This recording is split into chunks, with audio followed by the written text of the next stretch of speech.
esa gran mentira de que el corpus de sangre y lo que fue la secesión de Cataluña en 1640 pues fue la lucha por la independencia de la nación catalana, que es algo que se repite, y como de aquí luego surge el famoso himno de los segadores, pues efectivamente hay toda esa visión.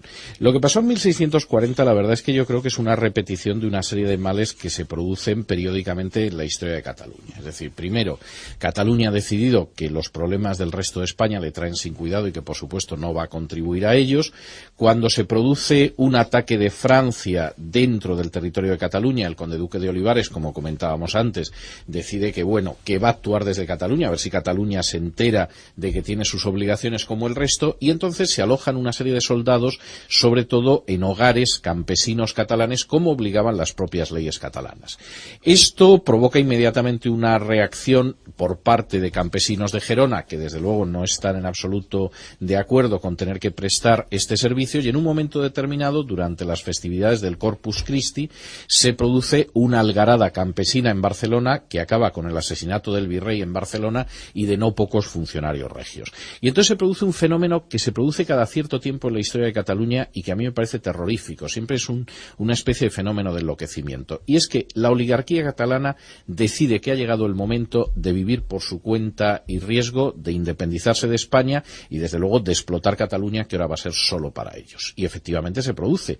Hay un personaje que además es un prelado, que se llama Pau Clarís, que proclama una república independiente en Cataluña que él pretende que sea como Venecia, es decir, una república controlada por una oligarquía. ¿Qué sucede? Pues que eso era lo que pretendía la oligarquía catalana, pero desde luego el pueblo no estaba por esa labor y había empezado, después de matar a los funcionarios regios, a asesinar también a los oligarcas catalanes, porque lógicamente lo que quería una revolución social, claro, efectivamente, y entonces ya se ven totalmente desbordados, que es algo que pasó también durante la Guerra Civil Española. Y en esos momentos la burguesía, la única salida que ve es pedir a Luis XIII de Francia que se convierta en conde de Barcelona. No en rey de Cataluña, porque Cataluña nunca fue un reino, pero sí en conde de Barcelona. Cosa que al cardenal Richelieu le parece magnífico, e inmediatamente las tropas francesas entran en Cataluña, que pasa a ser un territorio francés. ¿Qué sucede? Pues que durante 12 años Cataluña va a ser escenario de una guerra doble. Por un lado, la guerra hispano-francesa, porque lógicamente España intenta recuperar el control sobre Cataluña, y por otro lado una guerra civil entre los propios catalanes, que es una guerra de clase y que es una guerra ferocísima.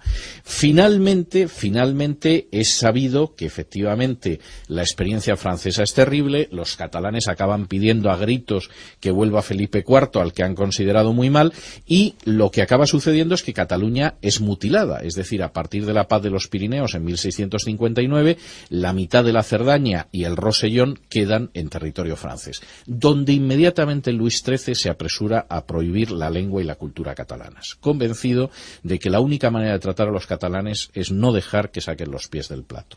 Sin duda la medida fue dura, pero hay que reconocer que ha funcionado magníficamente en Francia, o sea, no cabe la menor duda de que eso ha funcionado. Ahora volvemos a lo mismo, esto no es un episodio de la nación catalana, este es un episodio de la oligarquía catalana, que suele enloquecer de vez en cuando, que luego se ve totalmente desbordada por la izquierda, y que entonces suelen pedir a alguien, sea Luis XIII, sea Felipe IV, sea el general Franco, que por favor proteja sus bienes, porque las masas desde luego se han desbordado, ¿no? Bueno, pues sí, lo malo del asunto es que no ha pasado una vez. No, esto pasa cada cierto número de años.